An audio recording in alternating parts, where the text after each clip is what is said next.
I hope you enjoy this story. Let's begin. I stood in the attic of our suburban home, dust motes dancing in the weak light filtering through the grimy windows.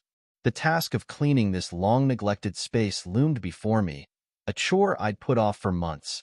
As an architect, I prided myself on order and precision, but this cluttered maze of memories and forgotten trinkets was anything but. My hands moved mechanically, sorting through boxes of old college textbooks and childhood mementos. The monotony of the task allowed my mind to wander, reflecting on the life Anya and I had built together. Our marriage, once a beacon of success and happiness, now felt different. I couldn't quite put my finger on it, but something had shifted, a subtle undercurrent of unease that I'd been trying to ignore. As I shoved aside a pile of moth-eaten blankets, my hand struck something solid. Frowning, I pulled away the fabric to reveal a heavy wooden box, its surface smooth and unmarked. It was locked, a small keyhole taunting me with its secrets. I sat back on my heels, studying the box. It wasn't mine, and I'd never seen Anya with it. Why would she hide something up here, in this forgotten corner of our home? A chill ran down my spine as I remembered an old key I'd found in a drawer downstairs. On a hunch, I retrieved it, my heart pounding as I returned to the attic. The key slid into the lock with a satisfying click. I hesitated for a moment, my hand on the lid. Did I really want to know what was inside? But curiosity won out, and I slowly opened the box. The contents hit me like a physical blow. Extravagant lingerie in colors and styles I'd never seen Anya wear. A sleek, black strap-on that made my cheeks burn with a mixture of embarrassment and anger. And beneath it all, a collection of BDSM accessories that sent my mind reeling. My fingers trembled as I lifted a pair of leather handcuffs, the material supple and clearly well used. This couldn't be real.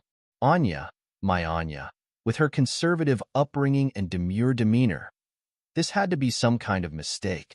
But as I sifted through the items, the reality of the situation began to sink in. These weren't props or gag gifts. They were well-worn, high-quality pieces that spoke of frequent use and intimate knowledge. I sat there for what felt like hours, my mind a whirlwind of confusion and suspicion. Who was this secret Anya? And more importantly, who was she sharing this side of herself with?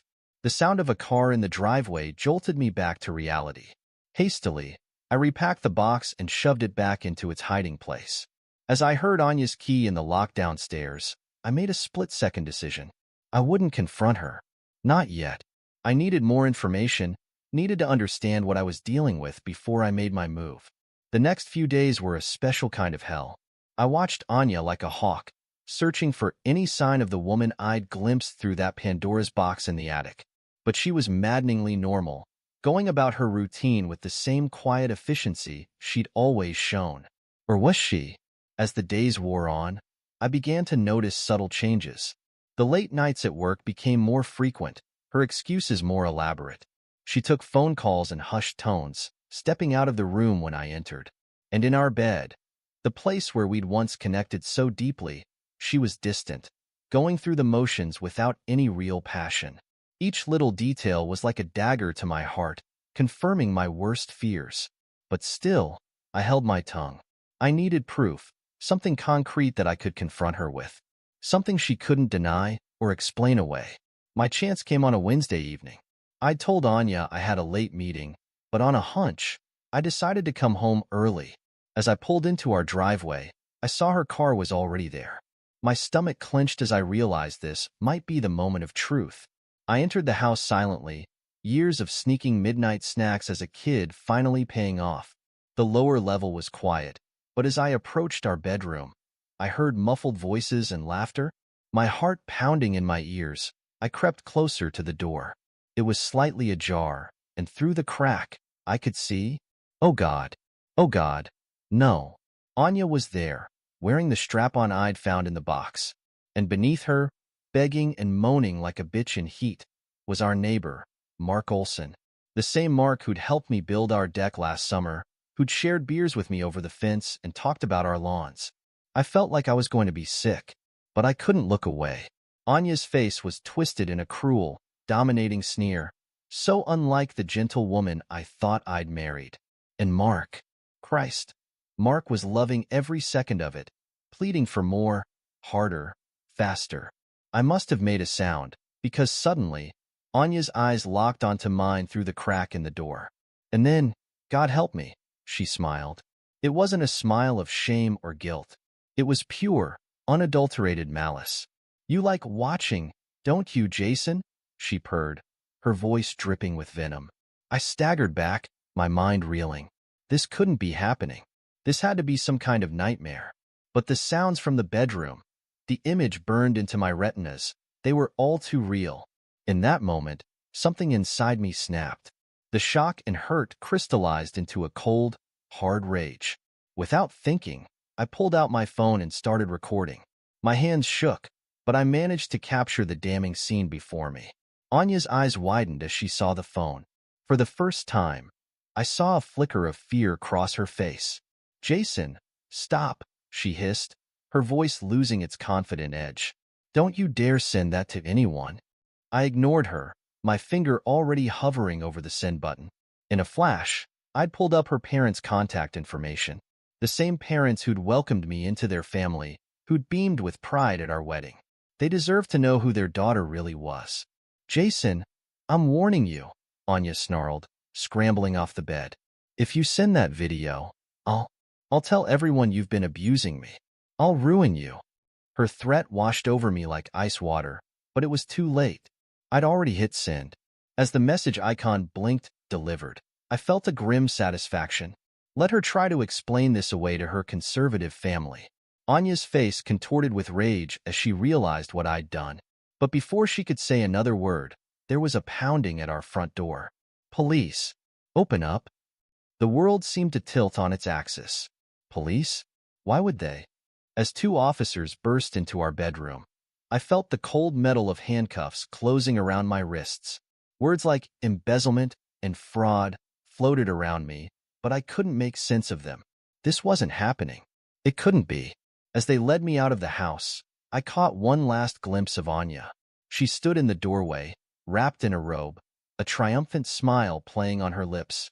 And in that moment, I understood. This hadn't been a spur-of-the-moment threat. This had been her plan all along. The last thing I saw as they shoved me into the police car was Anya's face, watching me with cold satisfaction. The woman I'd loved, the life we'd built together. It had all been a lie.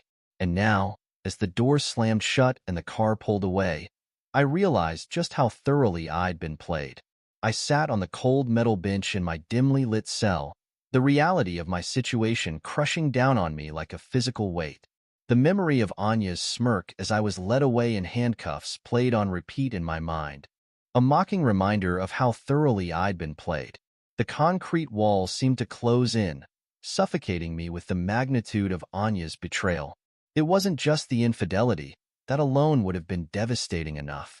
No, this was a calculated, premeditated destruction of everything I'd built. My marriage, my career, my very freedom. All of it torn away in one cruel swoop. I'd been here for days now, each hour blending into the next in a haze of disbelief and simmering rage. The initial shock had worn off, replaced by a cold, hard fury that burned in my chest. Anya had taken everything from me, but I'd be damned if I'd let her win. A guard approached my cell, his face impassive. Volkov, you've got a visitor. I looked up, a flicker of hope igniting in my chest. Had someone come to help? To believe in my innocence? But as I was led to the visitation room, that hope was quickly extinguished. Sitting behind the scratched plexiglass was Thomas, my firm's accountant.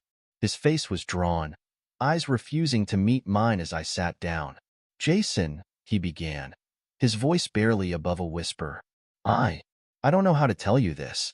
Anya, she's frozen all your accounts. Joint savings, business accounts, everything. You don't have access to a single cent. The words hit me like a physical blow. Of course she had. Why stop at framing me for embezzlement when she could strip me of every resource I might use to fight back? I clenched my fists, nails digging into my palms. Thomas, listen to me. I didn't do this. I'm being set up. You know me. You know I would never. But Thomas was already standing, shaking his head. I'm sorry, Jason. I truly am. But the evidence, it's overwhelming. I can't be involved in this. I have my own family to think about. As he walked away, leaving me alone with the crushing weight of my new reality, I felt something inside me harden. The last shreds of the man I used to be, trusting, optimistic, believing in the inherent good of people, crumbled away. In their place rose something colder, harder. A man who would do whatever it took to survive this and make Anya pay. I was escorted back to my cell, my mind racing. I needed help, someone who could navigate the legal minefield I now found myself in, someone who wouldn't be scared off by Anya's machinations. That's when I remembered Isabella Rossi. We'd crossed paths a few years back on a complex contract dispute. She'd been representing the other side, and I'd been impressed by her sharp mind and bulldog tenacity. If anyone could help me now, it was her. Using my one phone call, I reached out to her office. By some miracle, she agreed to meet with me.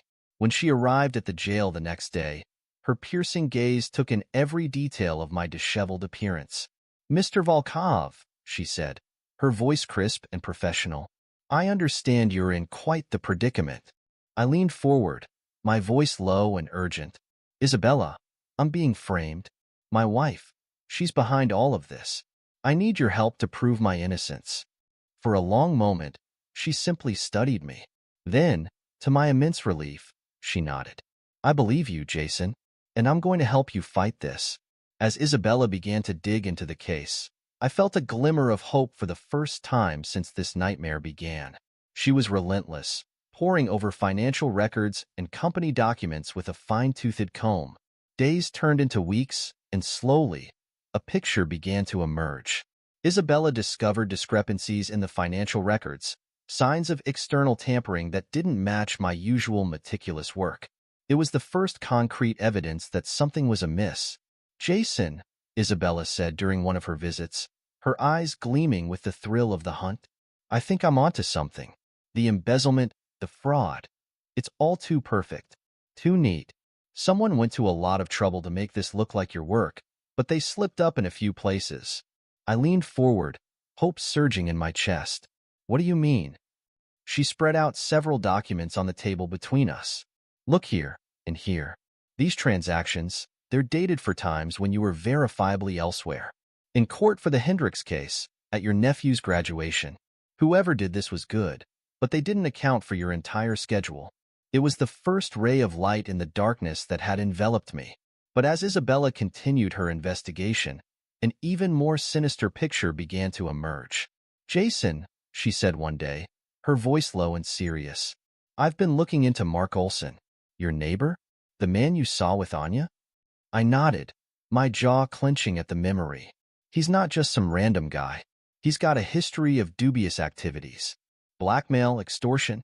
He's a real piece of work. And I think he and Anya have been working together on this for a long time." The revelation sent a chill down my spine. How long had Anya been planning this? How many years of our marriage had been nothing but a lie, a setup for this ultimate betrayal? But Isabella wasn't done. Her investigation had uncovered a pattern of behavior in Anya's past that made my blood run cold. Manipulative relationships, financial schemes, always coming out on top while leaving chaos in her wake. The woman I thought I'd married was a phantom, a carefully constructed facade hiding a ruthless predator. Despite the bars that surrounded me, I refused to give up.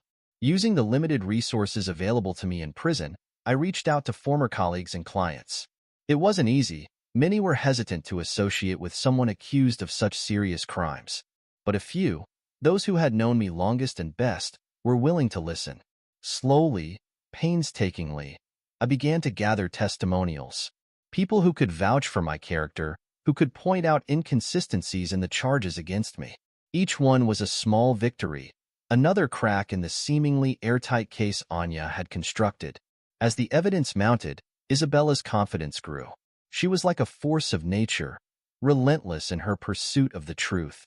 And finally, after weeks of tireless work, she felt we had enough to confront Anya directly. I wasn't there for the confrontation, but Isabella recounted it to me in vivid detail during her next visit. "I laid it all out for her," Isabella said, a fierce gleam in her eye. "The evidence of tampering, Mark's shady past, her own history of deception. I told her that if she didn't confess, I'd expose everything, the fraud, the affair, all of it. I leaned forward, hanging on every word. And? What did she say? Isabella's lips curved in a cold smile. She laughed, Jason. Actually laughed in my face. Said I was grasping at straws, that I had nothing concrete. She thinks she's untouchable. For a moment, I felt my heart sink. Had all our work been for nothing? But then Isabella continued, her voice dropping to a conspiratorial whisper. So I played my trump card. I told her I'd already sent all the evidence to her parents. My eyes widened. Anya's parents, with their conservative values and obsession with social standing. If there was one thing Anya feared more than legal consequences, it was disappointing them. You should have seen her face, Jason, Isabella said, satisfaction clear in her voice. All that smug confidence just crumbled. She tried to backpedal, to regain control, but it was too late. The damage was done. As Isabella spoke, I felt a surge of fierce joy. Finally, Anya was getting a taste of her own medicine. The carefully constructed life she'd built on lies and manipulation was beginning to unravel. But even as we celebrated this small victory, fate had one more twist in store. Isabella's phone rang, her brow furrowing as she listened to the voice on the other end. Jason, she said as she hung up, her expression a mix of confusion and intrigue. Something strange just happened. Anya received a call from an unknown number. A distorted voice, claiming to have information about her past. Something even more damaging than what we've uncovered. I sat back, my mind reeling. Just when I thought I had a handle on the situation, the ground shifted beneath my feet once again. What other secrets was Anya hiding? And who was this mysterious caller? As I looked at Isabella, I saw the same determination in her eyes that I felt in my heart. We were close, so close to unraveling this web of deceit. And no matter what new complications arose, I knew one thing for certain. I would not rest until Anya faced justice for what she'd done. The game had changed, the stakes raised even higher. But I was ready to fight, ready to reclaim my life and my reputation. And most of all, ready to see Anya pay for every lie, every betrayal, every moment of pain she'd caused. Let her think she'd won. Let her believe she was safe. Because I, Jason Volkov, was coming for her. And this time, I wouldn't stop until she lost everything, just as she tried to take everything from me. I stood outside the prison gates, the sun on my face for the first time in months. Isabella's relentless efforts had finally paid off. I was free, at least for now. The charges against me weren't fully dismissed, but the tide had turned. As I breathed in the crisp air, I felt a surge of determination. This wasn't over, not by a long shot. Isabella approached, her face a mix of triumph and caution. Jason, there's something you need to know, she said, her voice low. During my investigation, I uncovered something strange. An anonymous caller threatened Anya with information about her past. My eyes narrowed. What kind of information? That's just it, we don't know. But whoever it was, they scared Anya. Bad. I felt a predatory smile spread across my face. Then that's our next move. We find out who this caller is and what they know. Isabella nodded, her expression mirroring my own determination. I've already started digging. It's not much, but I've traced the call to a private investigator. Someone who's been tracking Anya for years, apparently. Years. I echoed, my mind racing. Set up a meeting. I want to talk to this investigator myself. The meeting was arranged for the following day, in a nondescript diner on the outskirts of town. As I slid into the booth across from the weathered-looking man, I got straight to the point. I understand you have information about my wife, I said, my voice low and controlled. I'm prepared to offer a substantial reward for anything that can help me bring her to justice. The investigator's eyes glinted with interest. Mr. Volkov, I've been following your wife's activities for a long time. What I know, let's just say it goes far beyond her recent indiscretions. I leaned forward, my heart pounding. Tell me everything. What the investigator revealed shook me to my core. Years ago, long before I met her, Anya had been involved in a hit-and-run accident. A pedestrian, killed in the dead of night. But instead of turning herself in, Anya had used her connections and a substantial bribe to cover it up. She had help, the investigator explained. A corrupt official who made sure the case went cold. But I've been gathering evidence for years, waiting for the right moment to bring it all to light. I sat back, my mind reeling. This was it, the leverage I needed to finally bring Anya down. But I needed to be smart about this. Careful. I want everything you have, I told the investigator. Every scrap of evidence, every witness statement. And I want it now. With the investigator's information in hand, I knew it was time for a final confrontation with Anya. I bided my time, waiting for the perfect moment to strike. And finally, it came. I found her at our old house, my house now, thanks to the ongoing legal battles. She was there to collect some personal items, not expecting to see me. The shock on her face when I walked in was almost worth everything I'd been through. "Jason," she gasped, her composure slipping for just a moment before that familiar mask of cool disdain slid back into place. "What are you doing here?" I smiled, cold and predatory. "Oh, I think you know, Anya. It's time we had a little chat about the past. Your past, to be specific." Her eyes narrowed. "I don't know what you're talking about." "No?" I pulled out a file, watching as her face paled. "Maybe this will jog your memory. A hit and run, about 10 years ago. Ring any bells?" The color drained from Anya's face. For the first time since this whole ordeal began, I saw real fear in her eyes. How did you?" "It doesn't matter how I know." I cut her off. "What matters is that I do know. Everything, Anya. The accident, the cover-up, the bribe. All of it." She stumbled backward, her carefully constructed facade crumbling before my eyes. "Jason, please," she whispered. "You don't understand. I was young. I was scared." "Save it," I snapped. "I'm not interested in your excuses. What I want is the truth. All of it. Now." And so, faced with the weight of her past crimes and the realization that her web of lies had finally fallen apart, Anya broke. The confession poured out of her, not just about the hit and run, but everything. The elaborate scheme to frame me for embezzlement, her affair with Mark, all of it. "I never loved you," she admitted, her voice hollow. "You were just convenient. A way to secure my future, to keep my secrets hidden." I felt a cold satisfaction as I recorded every word. This was it, the final nail in her coffin. As I listened to her lay bare the extent of her depravity, I felt no sadness, no regret, only a grim sense of justice being served. With Anya's confession recorded and the mountain of evidence Isabella and I had gathered, what followed was swift and merciless. Anya was arrested, facing charges not just for the fraud and embezzlement, but for the hit and run as well. The woman who had once seemed so powerful, so untouchable, was reduced to a broken shell, led away in handcuffs. Mark Olson didn't fare any better. With his role in the conspiracy exposed, he too found himself facing serious charges. Blackmail, extortion, fraud. The list went on and on. Watching him being taken into custody, I felt a savage pleasure. Let him rot in prison, I thought. It's no less than he deserves. In the aftermath of Anya and Mark's arrests, I threw myself into rebuilding my life. The divorce proceedings were a formality at this point. With the evidence of Anya's crimes, I was granted a settlement that left her with nothing. It was a small consolation for what she put me through, but I'd take it. My architecture firm, which had teetered on the brink of collapse during the scandal, began to recover. Clients who had distanced themselves came back, colleagues rallied around me. Slowly but surely, I clawed my way back to the top. Through it all, Isabella remained a constant presence.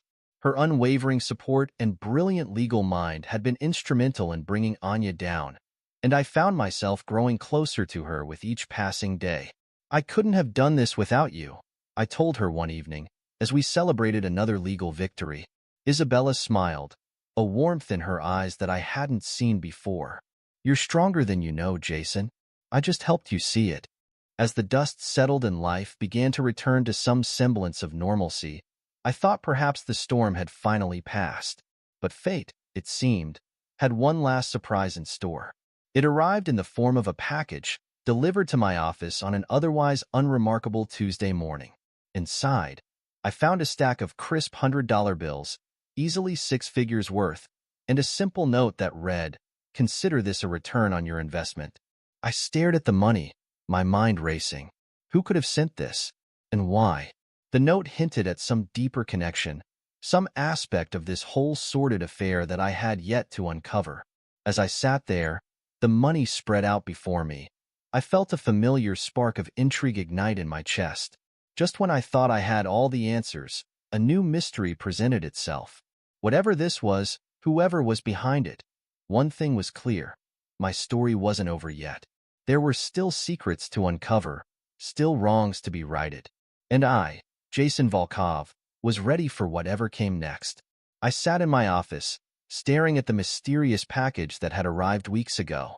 The substantial sum of money and cryptic note had gnawed at me, refusing to let me fully move on. It was time to unravel this final mystery.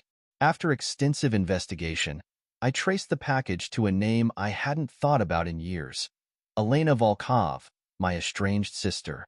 We'd lost touch after a bitter family dispute, but it seemed she'd been watching from afar all this time. When we finally met, Elena revealed the truth. She'd hired the private investigator to keep tabs on Anya, always suspecting there was more to my wife than met the eye. Elena had been the anonymous caller, using the threat to buy time while she gathered concrete evidence of Anya's past crimes. "I couldn't stand by and watch her destroy you," Elena explained, her eyes brimming with long-suppressed emotion. "The money, it's what I owed you from our parents' estate. I thought it was time to make things right." This revelation brought closure to more than just the recent turmoil. It healed an old wound, reuniting me with family I thought I'd lost forever. As for Anya and Mark, their fates were sealed. Both received lengthy prison sentences, their web of deceit finally and irrevocably shattered. I felt no pity, only a sense of justice served. Isabella, whose unwavering support had been my lifeline, became more than just my lawyer. Our shared ordeal had forged a bond deeper than either of us expected. As we stood together, watching the sunset from my office window, I realized that sometimes, from the ashes of destruction, something beautiful can emerge. My architecture firm not only recovered but thrived. The publicity from the case, while initially damaging, ultimately showcased my resilience and integrity. Clients flocked to work with the architect who overcame, and I found myself busier and more successful than ever. Looking back, I recognized how this crucible had transformed me. I was no longer the naive man who could be so easily deceived. I'd emerged stronger, wiser, and with a renewed appreciation for truth and loyalty. As I closed the chapter on this tumultuous period of my life, I felt not regret, but gratitude. Every hardship, every betrayal, had led me here, to a place of strength, success, and genuine happiness. The future stretched out before me, full of possibility, and this time, I was ready for whatever it might bring. This is where our story comes to an end. Share your thoughts in the comments section. Thanks for your precious time. If you enjoyed this story, then please make sure you subscribe to this channel. That would help me a lot. Click on the video you see on the screen, and I will see you there.